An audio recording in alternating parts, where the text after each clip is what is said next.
A tornado has been confirmed. Protect yourself from flying debris.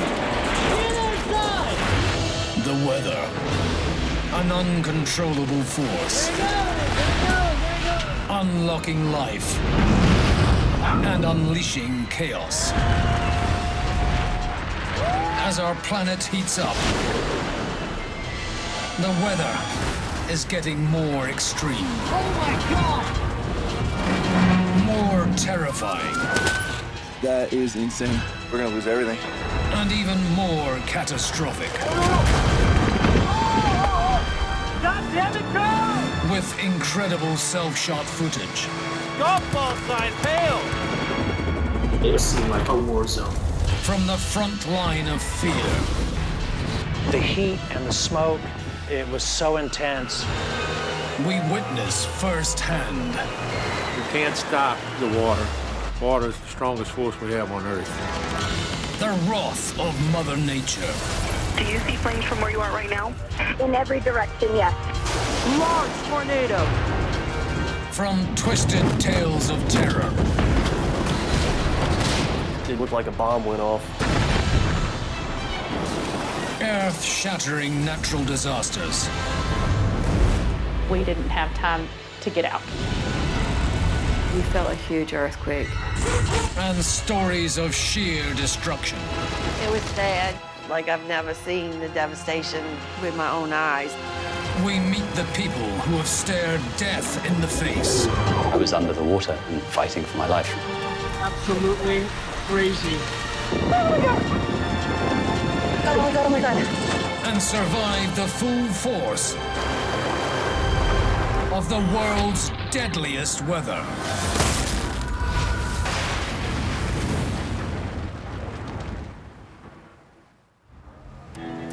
Coming up, the biggest flooding event of a lifetime in Central Europe. I knew in my brain it is dangerous, but I didn't feel the fear in this moment. Oh my God, oh look at that. In Nepal, a huge avalanche causes mayhem as it triggers a landslide. It feels like you're powerless, you know, like you can't do anything. In California, wildfires merge, threatening hundreds of homes. I just knew it would make it all the way, and that nothing would stop it. And on one of the busiest roads in America. Traffic, lots of traffic. Snow and ice leaves motorists stranded over a 50-mile stretch of interstate overnight. It's -6 degrees outside, and if there's any sort of wind blowing, it's really cold.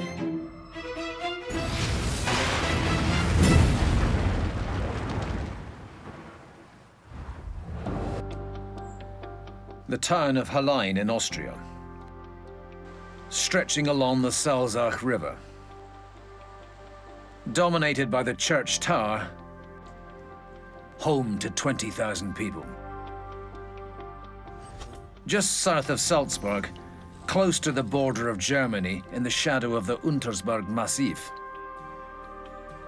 The Salzach is channeled through the houses in the town by underground river tunnels.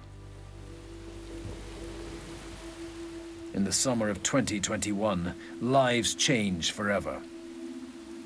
2 days of rain dump almost 30 centimeters in 48 hours, swelling the streams around the town. The central square is overrun. Shops and cars are surrounded by fast-flowing water. Alexander Eisenman has just got back from work.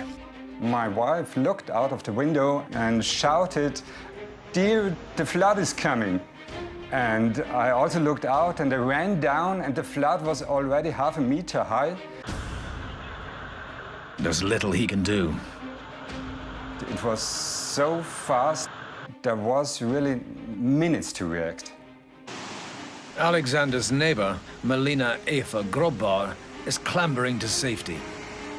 Alarms are going off, but it's already too late. Okay, Leiden, ich bin im 2. Stock. Da ist der 1. Stock und da unten war das Erdgeschoss und meine Nachbarin hat das Fenster offen.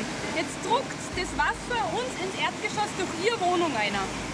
Alexander's trying to protect his home. Water already came from everywhere, and you hear the noise of the water. And of course, it was a quite scary situation. The emergency services do all they can, but cars are being tossed down the hill. Floodwaters running through homes and businesses. People are getting swept away. My son was the first one that saw those two persons, and he shouted, "Dad, there are two people that are drowned away."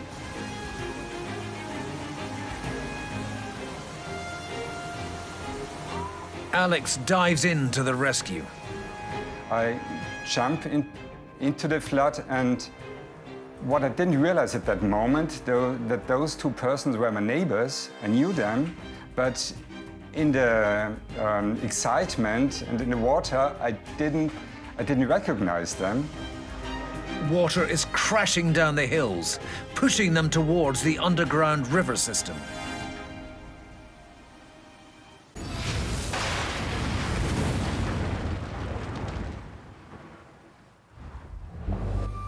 Building homes on a riverside is always risky. It's October 2021, and heavy rains in Kerala, India, are flooding homes. Residents evacuate as foundations are eroded. The Kulam Parambil family leave just minutes before they see their dream home taken by Mother Nature.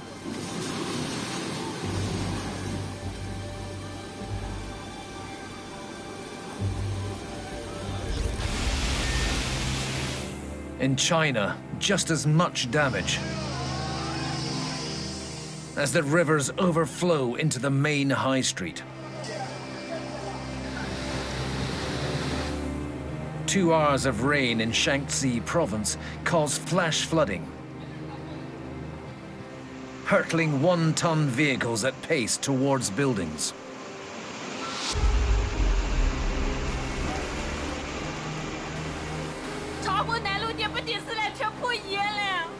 Businesses are ruined. Residents scramble to safety as cars are log-jammed in the water, leaving devastation and ripped-up roads. In Nigeria, in the town of Onitsha, days of torrential rain undermine this 3-story block.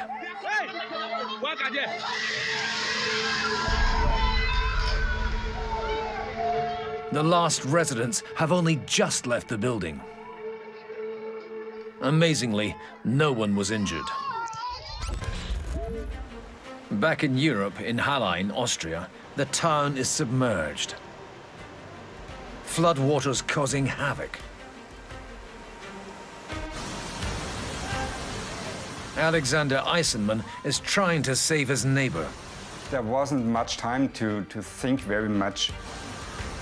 Because you're full of adrenaline, you're very focused. They're heading for an underground river. In a matter of seconds, he pulls the man into the parking lot.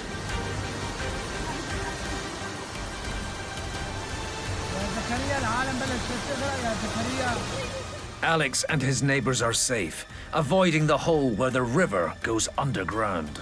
If me and my neighbors would have gone inside there, we wouldn't have came out alive. That's for sure. They were lucky. The full force of the water destroyed cars and livelihoods. The flooding in Europe is far-reaching. 800 kilometers away in Belgium, Troyes has a similar geography. Home to Steve Mallon, who lives by a tributary to the Vesdre River. Normally a quiet stream in an idyllic spot. It's a beautiful house. When we bought it 11 years ago, we had a new roof put on. There was a lot of work, and that took us 5 years to do that.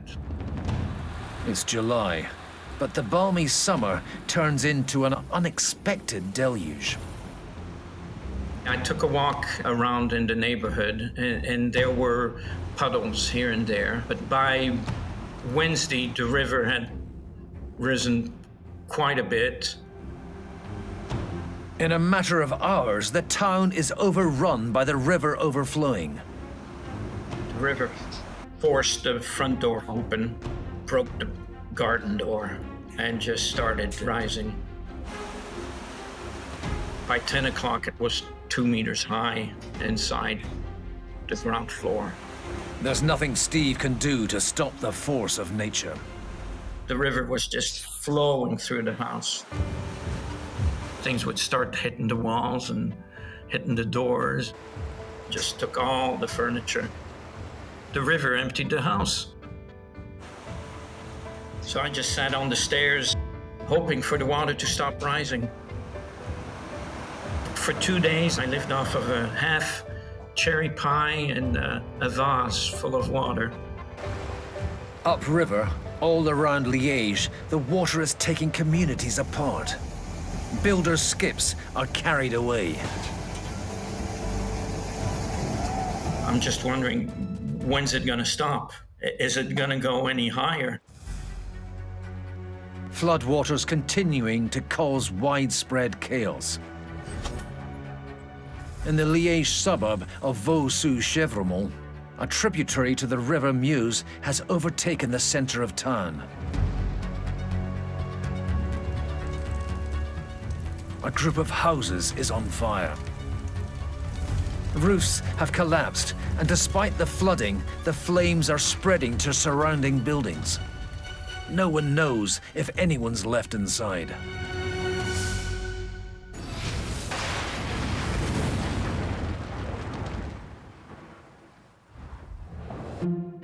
The Mustang area of Nepal, the country's most remote and sparsely populated district in the province of Gandaki. We just practice the old traditional agricultural things over here. We do farming. We just grow potatoes and all.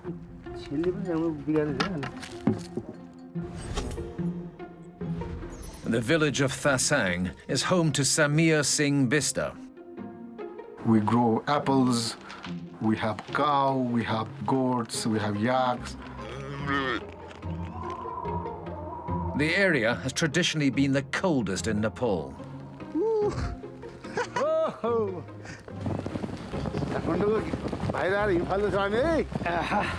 When the snow comes, it must be cleared away to prevent roofs collapsing. So as you can see, it's getting harder and harder. But as the seasons change, so does the climate, and the average temperatures are rising.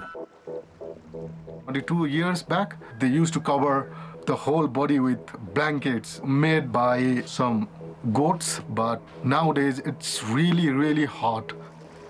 You don't have to wear a jacket or like anything. Despite the warmer days, the snow remains on the highest peaks, slowly melting. October 2021, it's a hotter day than normal.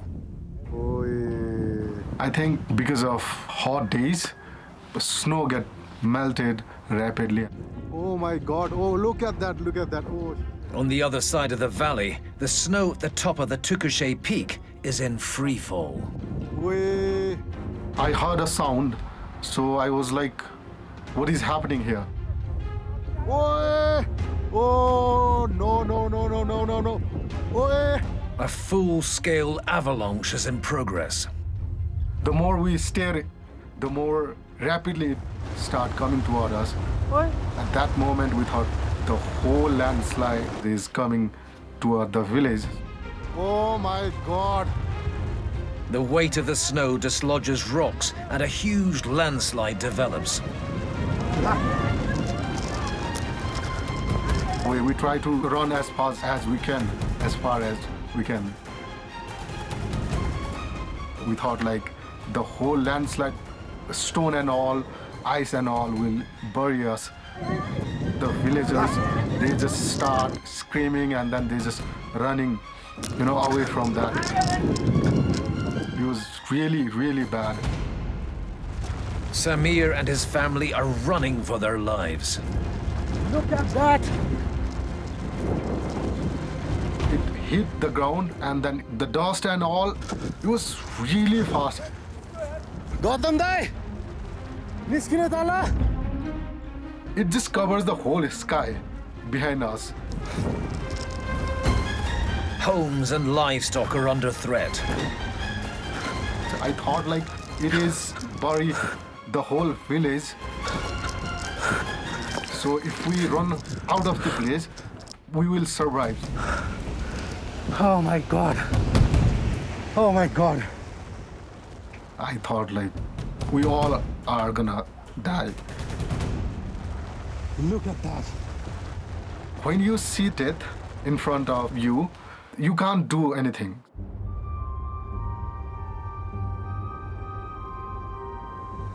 Oh my God. Oh my God. Oh no. No. After the avalanche, the village has escaped with a thick layer of dust and debris. And look at this. It was really scary, man. But the landscape beneath the landslide is unrecognizable, and many of the water sources are blocked. There used to be a like huge forest, green, dense forest, and when we saw that, there's no tree out there. Like all you can see the tree broken.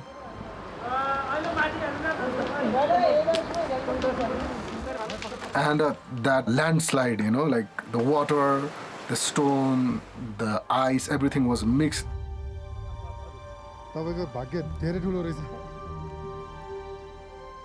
Remarkably, a goat herder toughed out the landslide by hiding under a rock.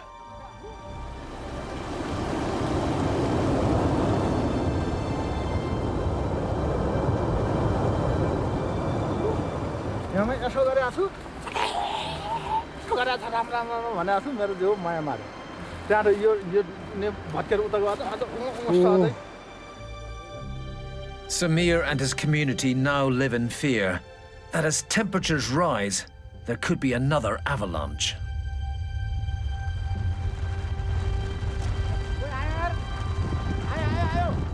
I never saw something like this ever in my life. Gautam Dai! I saw these things on Hollywood movies, but never face to face with this kind of avalanche. It feels like you're powerless, like you can't do anything. Oh, impresionante esta weá, weón. Woo! Avalanches are captivating to the human eye. But what looks beautiful in brilliant sunshine can rapidly put lives at risk. Nunca pensé. This huge avalanche in a national park in Patagonia in Chile looks miles away and hardly a threat. Until the force of snow under the power of gravity gets closer and closer to two tourists. Uh-oh. It's suddenly upon them, and time to take evasive action.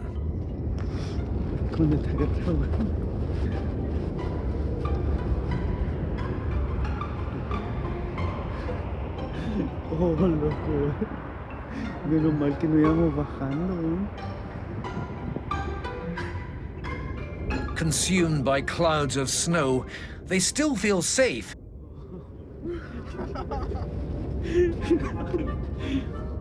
But the sunlight is about to disappear.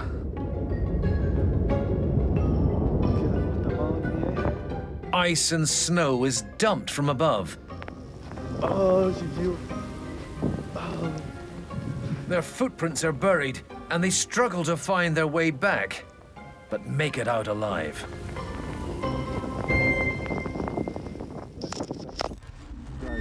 In the Czech Republic, Lucas Novak takes one step off the mountaintop and sets off his own avalanche.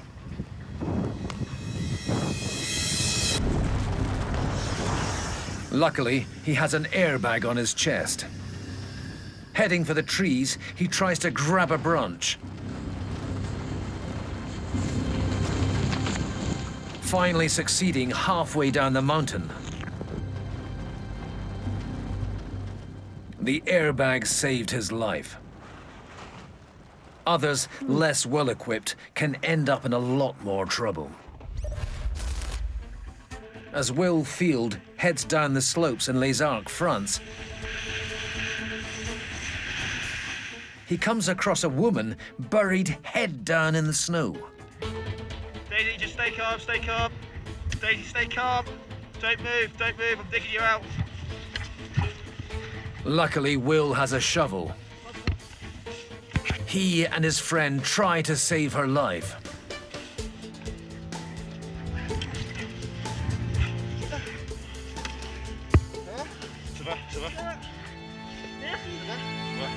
A fortuitous find on sparsely populated slopes. She's lucky to be alive. Avalanches have no respect for human progress. In northern India, mountain roads are irrelevant to falling snow. Spectators ignore the deadly potential of huge volumes of wet snow pushing down a mountain, destroying all in its path. Pavan, go back! Go back! The edge of this avalanche is crawling across the tarmac, forcing vehicles into retreat. Go back! Avalanche! Go back! Reversing traffic causes chaos.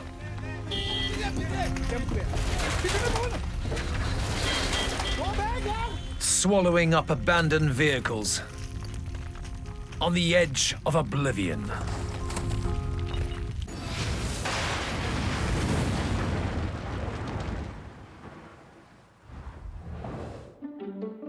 In the US, in the foothills of the Sierra Nevada, California, Matt Wagenholz has enjoyed life in the family cabin over the years.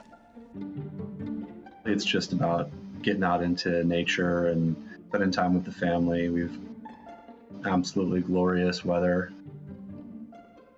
Makes you want to be outside most of the time. It's a beautiful place. Matt's cousin, John Barney, inherited the cabin from his father. The cabin itself was pretty unique. When my parents bought it years and years ago, it came with some stuffed animal heads, a giant elk and a bear. The cabin is high in the hills, an hour and a half east of Sacramento, in Strawberry. Strawberry is a really unique location. Some people call it Little Yosemite. There are glacially eroded cliff faces, 12 pitches high. It's a really unique spot for world-class rock climbing. It's the summer of 2021, but any future memories are in danger of turning to ashes and dust. The Caldor fire is raging east towards the cabin. As soon as news of that fire broke, we were instantly concerned that it would travel 50, 60, 70 miles up the mountain, putting our cabin in danger. Matt and his cousin John try to save a property that's been in the family for generations. I removed some overhanging trees. Anything that was small and nearby, I cut down and chopped up and tried to remove as far away from the cabin as possible. It's a remote location, and they're alone. It felt surreal and strange because there weren't any firefighters up there. None of the cabins in the woods can be insured for fire damage. That was my biggest fear, that this fire would come raging up the valley with the wind and just destroy everything. As they fill the car and trailer with family heirlooms in the dark, the fire's getting closer and closer. It was rampant and it was raging. It's getting dangerous for Matt and John. We allowed curiosity to get the best of us. What's that one back on our left? We got right up to the fire and into it, so to speak. Yeah, those are falling trees. The flames around the cabin are part of the Caldor fire, which is merging with the Dixie fire that's been burning for a month. 4800 Charlie units, Tiger. Daniel Ramey is on a 24-hour shift with one of the crews. Go ahead, 31 Charlie. Yeah, take from, we're pulling the hose out. Tackling fierce flames rolling through bone-dry forests powered by the wind. It was like never ending. The crews are fighting Mother Nature and losing. At that point, we hadn't slept in 21 hours. We had been actively fighting the fire. We were extremely tired. Yeah, that's warm. It almost seemed like a war zone. The noise is intense. It kind of makes like a freight train sound. An overwhelming amount of energy is going off. Brush 90. Brush 92, brush 54. You seeing that, Brandon? Many of the escape roads are surrounded by fire. Back in the cabin in the foothills of the Sierra Nevada, Matt and John are also getting penned in. It was like walking up to an oversized campfire, except for there was no one roasting any marshmallows. Flames were beginning to go up trees, and you could just watch them go higher and higher until the entire tree looked like a Roman candle. The noises, trees exploding in the distance, the subtle crackle of the fire advancing inch by inch by inch versus the chaotic sound of huge flames from giant trees that were fully involved. Look at that, let's bail. It was scary. We're out. I told John, I was like, let's go, man. We got to get out of here. At any moment, the fire can move down the mountain and cross the road. They're dancing fast. It's surrounding us, dude. Left, right, and back. Around them, much of the forest is gone. We knew it was dangerous. A tree could fall and block our escape. Anything could have happened. Being behind fire lines, it felt otherworldly and like a hellish landscape. As far as we could see into the horizon, blackened land, small stumps glowing red. If there was a visual reference to Dante's Inferno, they would have used this area. I just knew it would make it all the way, and that nothing would stop it. The cousins decide not to return, but have no idea if the cabin has survived. The whole area was shut down. There was no information. John had to wait weeks for an answer. Eventually, what did happen is the fire took a left turn, took a right turn, and mine was spared, while other cabins nearby completely wiped out, completely removed. That is a hard thing to fathom when your neighbors have lost everything and your little dwelling is just fine. It's hard to be happy in that situation. The devastation reached far and wide. You had metals from vehicles that were completely melted, running down the highway along the roads of Greenville. Community buildings that were completely burned down that were maybe made of metal. Matt and John are the lucky ones, escaping with their lives and property intact. The Caldor fire destroyed or damaged over 800 buildings. That feeling of helplessness that one gets when confronting Mother Nature is a heavy weight. And that was the most scary or fearful thing that I found, was that Mother Nature doesn't care. The Dixie Fire raged for 3 months, destroying nearly 1,500 buildings across nearly 4,000 square kilometers. The largest single wildfire in California's history.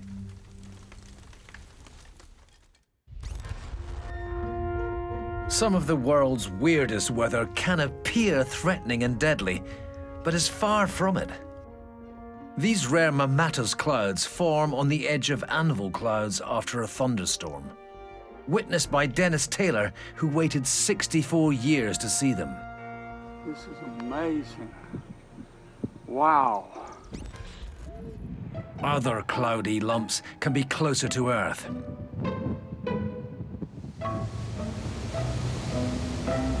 Fierce 60-mile-an-hour winds whipped up the seas in Cape Town, South Africa. A huge layer of foam formed on the back of flooding and a huge storm surge, breaking over the sea walls. Enjoyed by the locals, despite the icy temperatures and strong winds.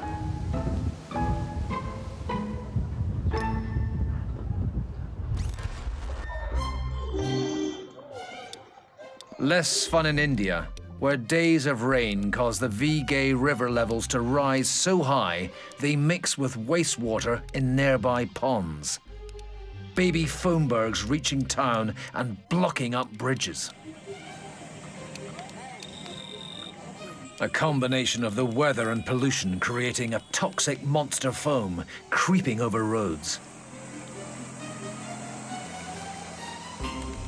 Firefighters have to blast away the bubbles from people and traffic.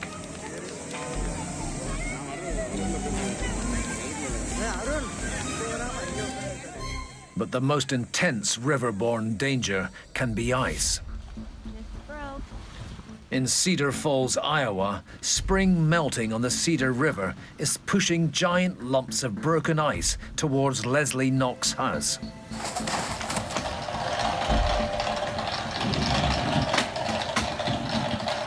The ice jam is crunching trees and surrounding homes. The sheer weight of the ice and power of the river is putting pressure on the wooden home and takes off the front corner of her porch. Leslie runs inside for safety.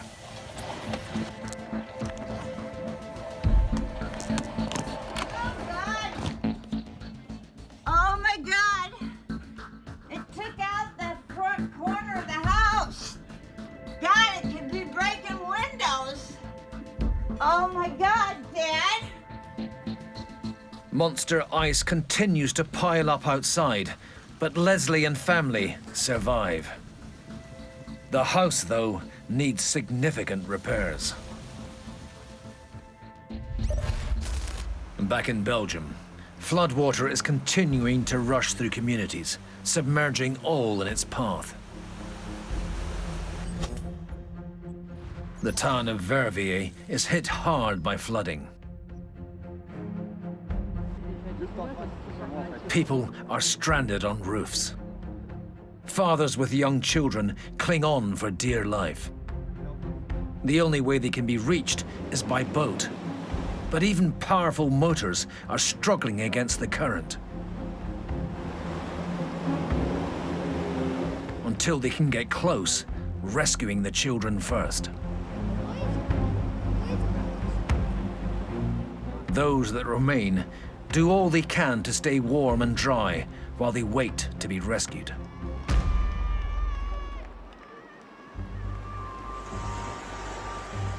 In one building, an elderly woman is trapped inside. Rescuers have to climb the walls to get into the building, struggling across rooftops.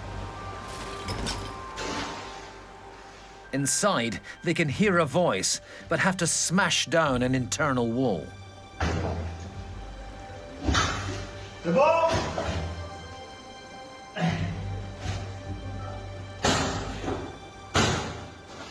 Outside, friends and relatives have no idea if she'll make it out alive. Finally, they manage to reach the woman.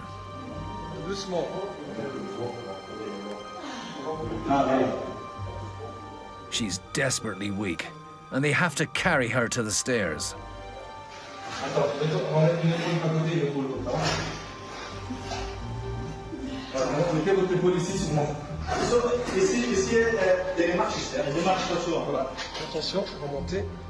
It's a life-saving rescue.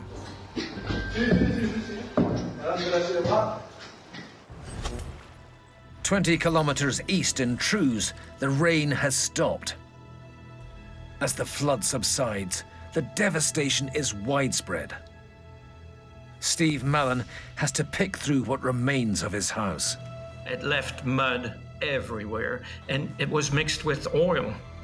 For 3 days after the flood, I could just smell the fumes of oil.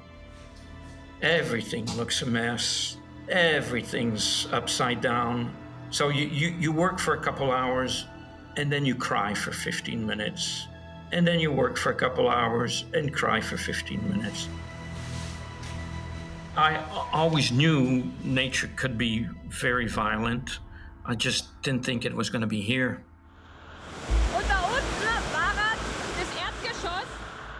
The flooding in Central Europe in 2021 is considered a once-in-a-generation event. The rivers around Hallein are back to normal levels. The streets are dry. For Alex Eisenman, he did what anyone else would do, and he's just glad his neighbors are safe. I knew in my brain it is dangerous, but I didn't feel the fear in this moment. There were more than 200 deaths across Austria and Germany. The Belgian Prime Minister described it as the greatest natural disaster our country has ever known.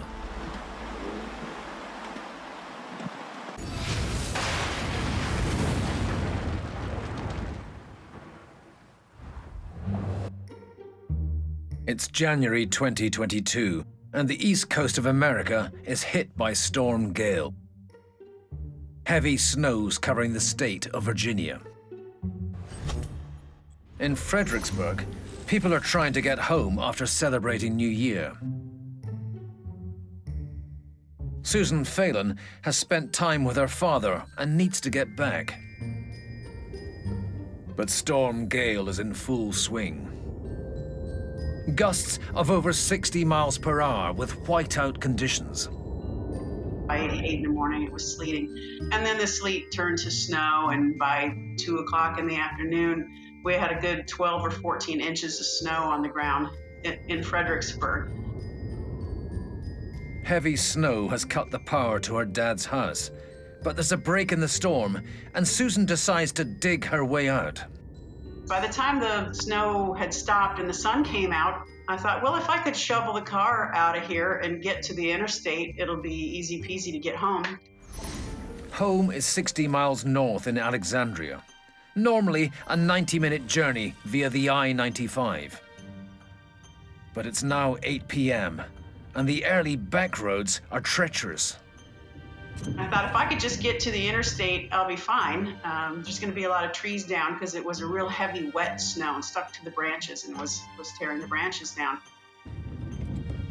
And there were cars on the side of the road that clearly had been there for a while because the car wasn't running anymore. There were cars that had spun out into the median and were clearly stuck in the ditch and not going to be moving until the snow was cleared. Just as Susan approaches the main Interstate 95, the situation is much worse. And as I'm pulling onto the on-ramp to get onto I-95, I'm now looking on Twitter, and it's saying, don't get on I-95, it's closed for 50 miles in both directions.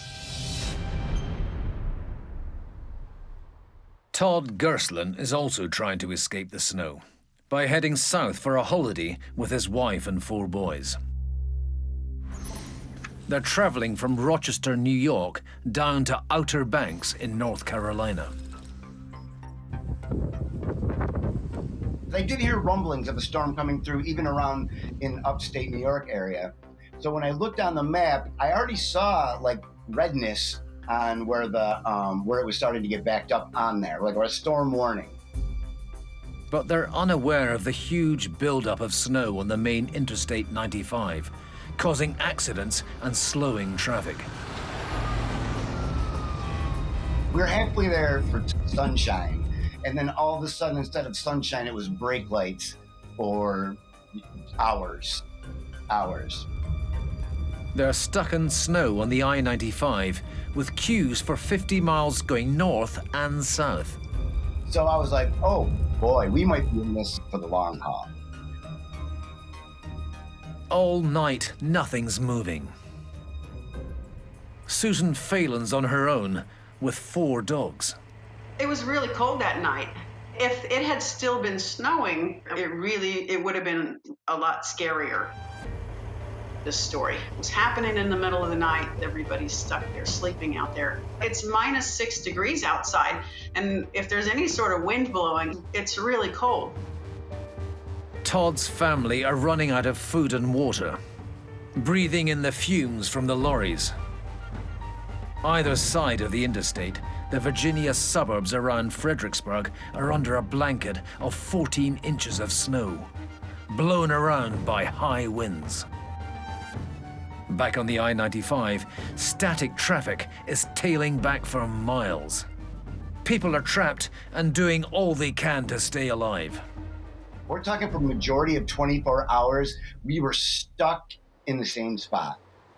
And it wasn't like a pretty view, like, oh, this is so nice, it looks like it. No, it was an 18-wheeler on every side. By morning, the busiest interstate on the East Coast is still a parking lot. Traffic, lots of traffic. I'm trying to joke and have fun with the kids. This is fun. What's up, dudes? Woo! I was doing my best. Until I wanted to kill everyone, it was all fine. It's mid-morning. After spending a sleepless night on I-95, Susan is finally moving. But the lorries are not. Well, when the traffic started moving again, it was just like this moment. Like, finally, we're gonna get out of here. It was going slow, and there were areas where you had to snake the car through semi-trucks or other cars that had either been run out of gas or had been abandoned or were stuck. Any progress was good progress at that point. But the ice on the road underneath the snow is not providing enough grip for the heavy lorries. There were semi-trucks that were stuck in the road, and you could see a semi-truck sitting there, and the tires are spinning. They're trying to get the semi out of there, but... Spent a long time behind the wheel, and I'm sleep deprived. So I started, having panic attacks and super, I wouldn't say hallucinating, but I would go into dream state and be like, oh my God, I'm driving, I'm behind the wheel. It was pretty icy, big chunks of ice and snow in the area right next to me. And then behind me, and I thought, well, this has turned into quite the fiasco. Susan eventually makes it home at noon, the day after she set off. What should have been a 90-minute journey took 16 hours. Todd and his family finally got to their holiday destination in North Carolina. But the weather took its toll. Let's be honest, I was stuck in a car for 36 hours with 5 other family members. Yes, actually, it was all bad. I can't even lie about it.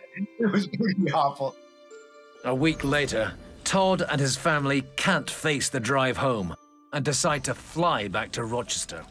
We're on the last flight home, DC. We get all the way to Rochester. There it is. There's my home after this trip. And the pilot gets on and goes, ladies and gentlemen, I'm sorry I didn't prepare for this much ice on the wing in Rochester. So we had to fly back to DC. Extreme ice and snow wins again. That's how it ended. That's how the whole trip was insanity. Getting stuck in traffic on snow-covered roads can be deadly. But driving at speed on an icy surface can be just as dangerous.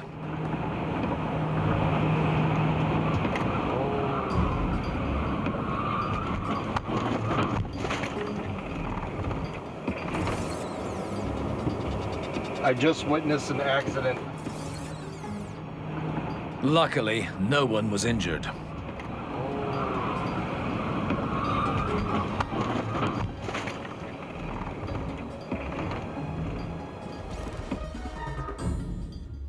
In Anchorage, Alaska, in January, freezing temperatures average between -10 and -6 degrees Celsius. Driving with 3 young children in the car requires nerves of ice. Oh my God. Oh my God. Oh my God. It's okay. Seatbelts saved this mum and her 3 kids. Are you okay? I'm sorry, I'm sorry. Oh my God. Oh my God. A high-strength steel safety frame and head restraints on the seats proved essential for survival. Okay. I'm sorry, I'm sorry.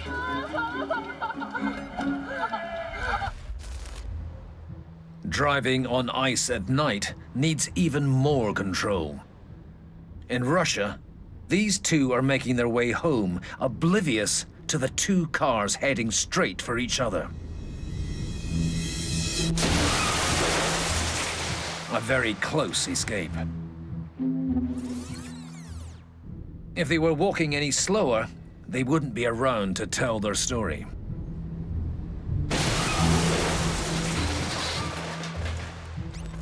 Incredibly, everyone escaped uninjured. But on icy roads, speed can be deadly.